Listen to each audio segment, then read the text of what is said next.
there, AGP here, aka Aurora Guinevere Price, and today for our U&A, someone asked me what my favorite books are. So I decided, instead of just telling you my favorite books, I actually did a tour of my bookcase area, which has all the games I own, all my movies, TV shows, books, all that jazz, and my commentary on what I own. So I hope you guys enjoy it. Alright, so here is my collection.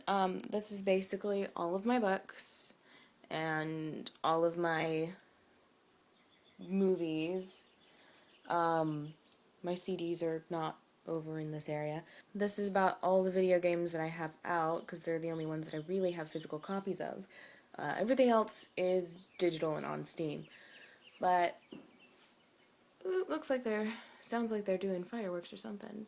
But, yeah, these are most of my books. I don't really do much reading anymore, sadly, because my time has been so consumed by my computer that I really don't have the chance to pick up a book anymore.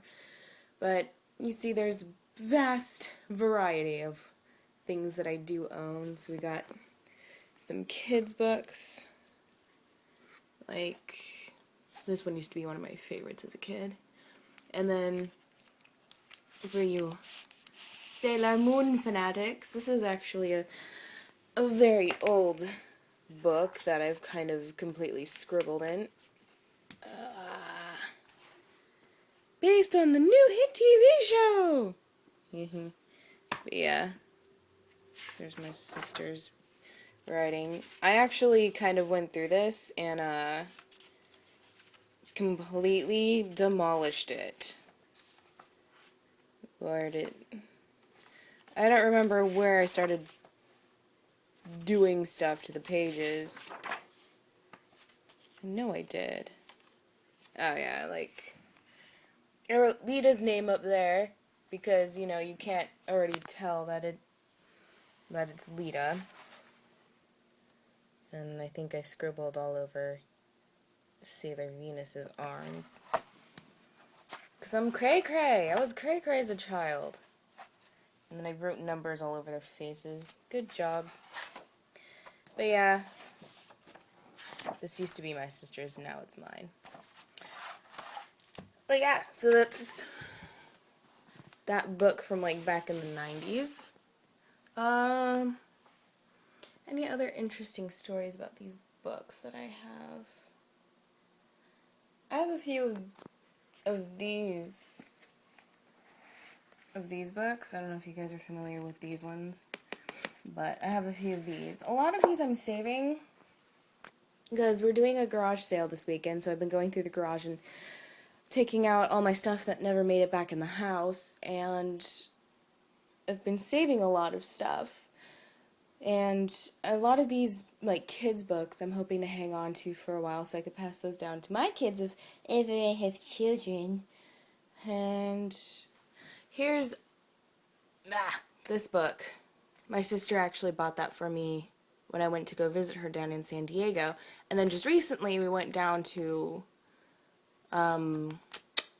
Jackson, California, and they have a whole bunch of really cool antique shops, and there's this one bookstore.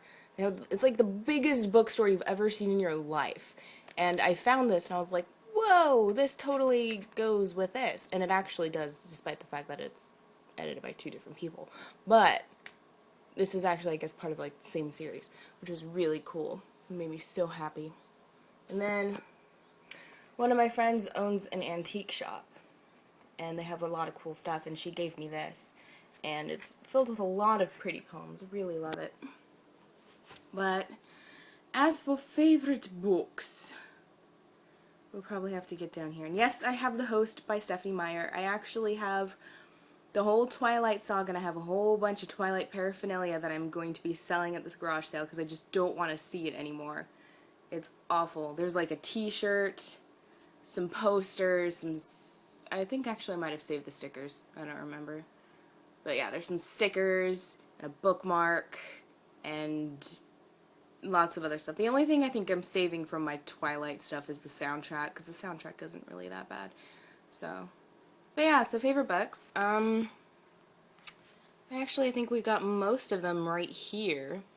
We have Wolf Moon, which is my first dirty fiction, but it's actually a quite enjoyable read. And I actually started working on a script adaptation for it way back, but never actually got anywhere with it. Same with this one, which is And Then You Die by Iris Johansen. And this is actually a really good book, but I've read her other works and it's all basically the same story repeated over and over again. And I think this one did it the best. This one was really good. Oh, for this one, it's about partially about terrorism and biological warfare and that type of stuff. It's actually really interesting. The Haunting of Hill House, of course, that is a must read. If you have not read this, you are severely missing out on life. It's a great book.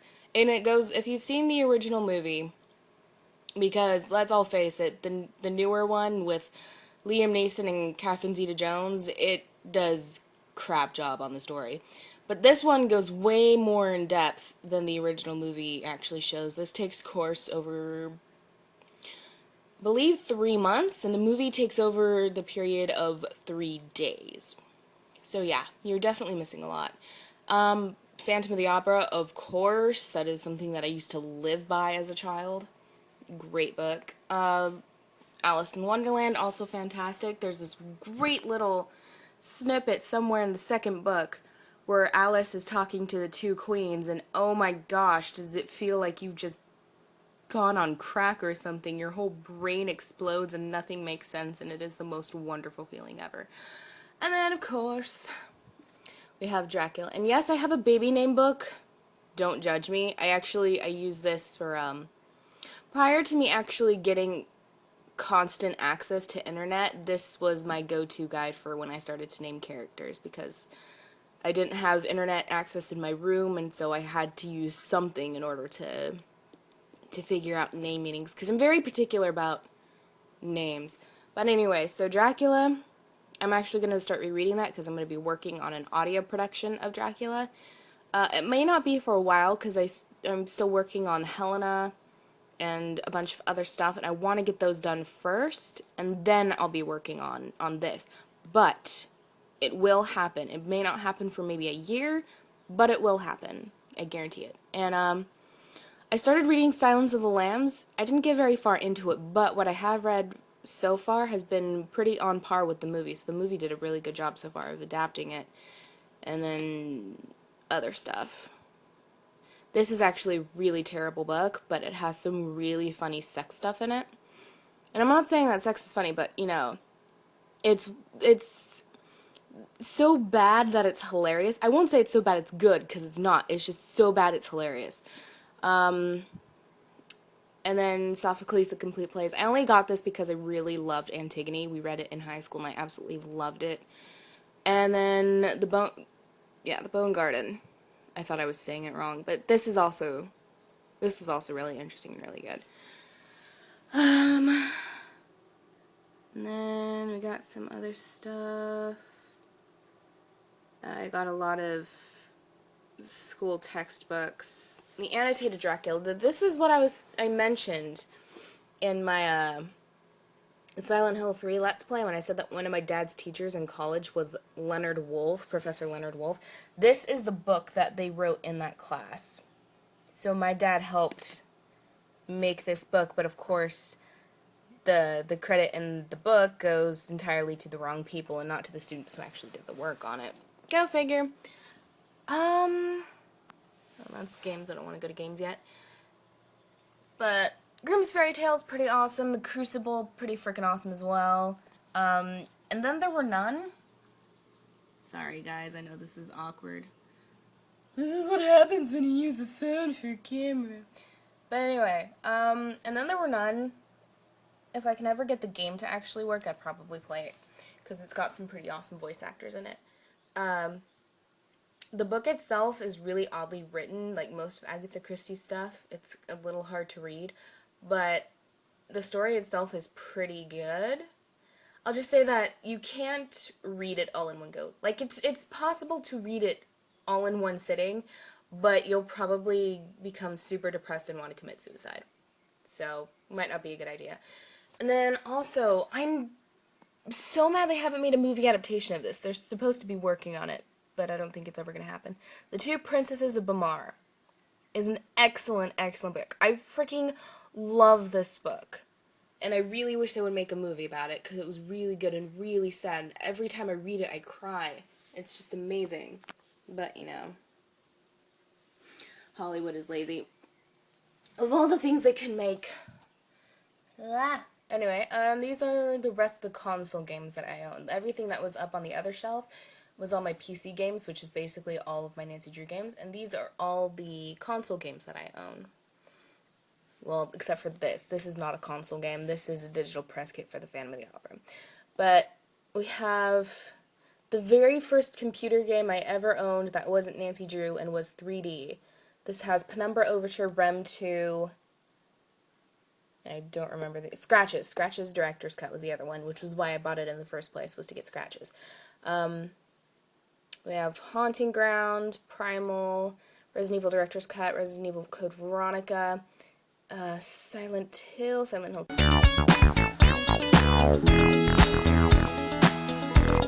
Stupid alarm, cut it off. Anyway, so yeah. And then funny story about Alice Madness Returns was I was working up at a summer camp when it was released, and by the time I came back down to buy it, they had discontinued the PC version, which made me really sad because that was the only platform I could play it on. And months and months and months and months later, I returned to Best Buy, and I see that they have like 1 or 2 copies. And I was like, oh my gosh, I have to get this before they discontinue it again.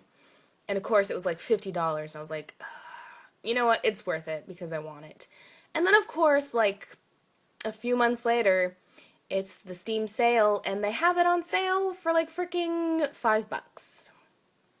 Which made me mad because I wasted 50 on it. So yeah, these are, let me move the boo sign. I have a lot of boo signs, by the way.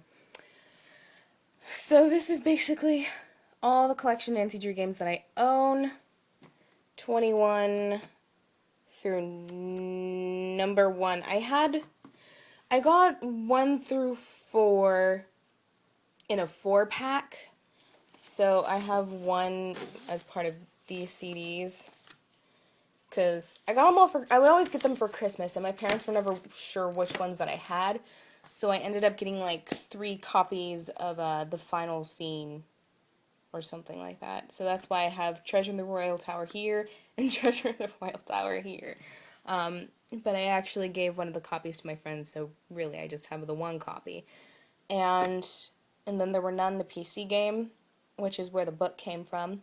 My mom originally bought it because she thought it would be, I don't know, I guess something more similar to a solitaire game. But of course, we're a family that doesn't understand games. And yeah, but we can never install it on her computer, and so we installed it on my computer. Because look at that. Look at that. I don't know if you can see it. But it says 98 ME and 2000 in XP. So, it's a pretty old game. And it's okay. I didn't understand it. I was really confused about how the guy walked into an apple orchard and stuck a ladder in his pocket. That confused me greatly. So yeah, there's that. All the Nancy Drew games that I own physical copies of. And then here are my, sorry, itchy nose. Let me remove this. My change sorter, that doesn't work. Alright, so these are all my TV shows. Got The Addams Family, got all of Ghost Hunters, except for some reason season 6 part 1 has disappeared. I don't know where that's gone off to. We have the Ghost Hunters Live, A Haunting, The Mentalist, the first 3 seasons, which are the really only good seasons.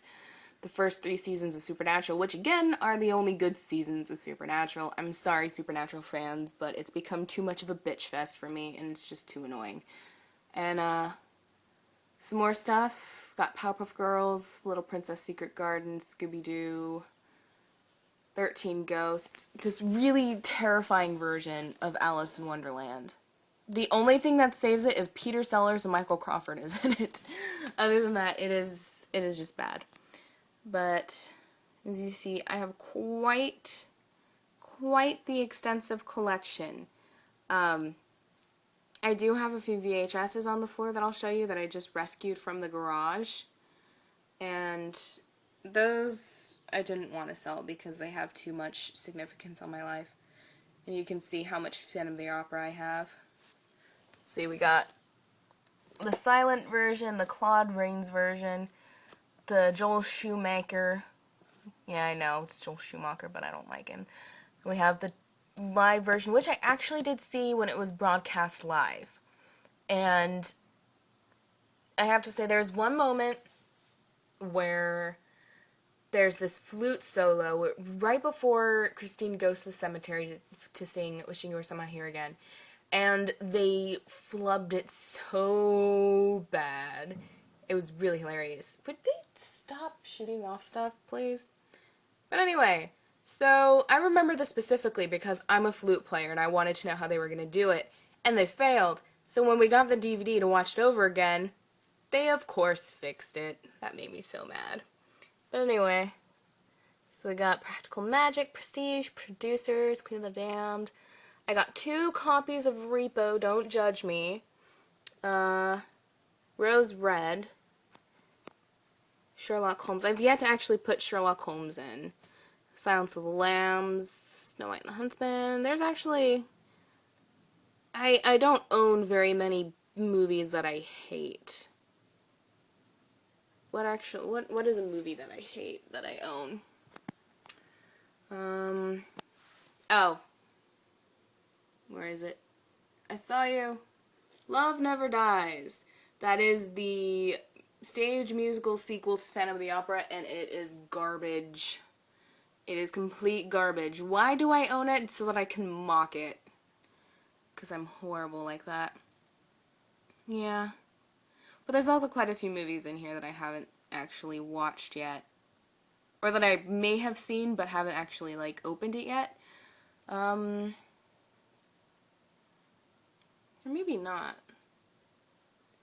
Well, I haven't opened Heather's yet. Although, no, I may have... Did I open it? No, that's still wrapped. Heather's is still wrapped. And Dr. Jekyll, Mr. Hyde with the Hasselhoff is still wrapped. No, actually, I think I did. Or did I not? Les Mis, the 25th anniversary, is still not opened. Now that is a travesty. Pan's Labyrinth I have not either opened or seen, which makes me mad. I really want to watch it. And Sherlock Holmes is not opened. Yeah, that's about it. Alright, but then VHSs. Over on the other side, I do have a VHS copy of The Secret of Nim, which I've not watched because our VCR stopped working. But there I got the Swan Princess Escaped to Castle Mountain and Scooby-Doo on Zombie Island and A Little Princess and the Swan Princess. And Totoro and the 10th anniversary of Les Mis, The Secret Garden, Happily Ever After. I used to freaking love this movie as a kid. I used to love that. And these aren't VHSs, these are more DVDs. We got John Wayne and True Grit, The Searchers, and Sunset Boulevard. I rescued these from the garage because my family has a habit of double buying DVDs and stuff. So I usually take whatever copies are left over for my own personal use. And then the VHS version of Something Wicked This Way comes.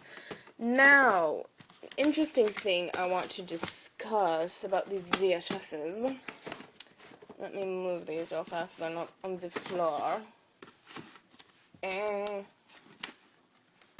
also, this, A Little Princess, I believe is directed by the guy who directed the third Harry Potter movie. But also, okay, so this version of Totoro, this is the original version. It does not have the voices of the Fanning sisters. Okay, I don't actually know who the voices in this one are, But it's not Dakota Fanning. Trust me, it's much better. It was horrendous when I watched the new DVD version of it with the new voices. Because I watched this, I don't know how many times as a kid. Yeah, it even has my name on it because I used to take it to school. But I have the dialogue and everything memorized in my head.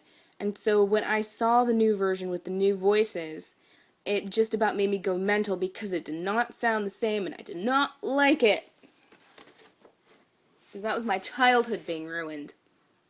But anyway, so yeah, that's about it. I won't show you my CDs because my CD collection isn't really that fantastic. It's really rather sad. Basically, it's just a bunch of soundtracks. And yeah, that's really it. It's just a bunch of soundtracks. Sorry, it's not exciting. Yeah, so that is it. And then, of course, there's my PlayStation and PlayStation 2. Very exciting. Hopefully one day I can add a PS3 in there. That would be even better. I'm actually looking to get a PlayStation 3 and a Nintendo 64. I want a Nintendo 64. Because I want to get Donkey Kong 64 and Mario 64. Because those were the two things as a child that actually got me into wanting to do gaming. Because I wasn't allowed to game. It was forbidden. Anyway, so I probably will leave it here because that was like 20 minutes of looking at nothing. So that was the tour of my bookcase. I hope you guys really enjoyed it. And remember to send in suggestions for future U&As, like any tags, any questions, anything that you want me to answer. And next week will be the discussion bowl where I will discuss my three of my favorite movies because I have more than 3 favorite movies. And this has been HP, aka Aurora Guinevere Price. I will see you all next time. Bye.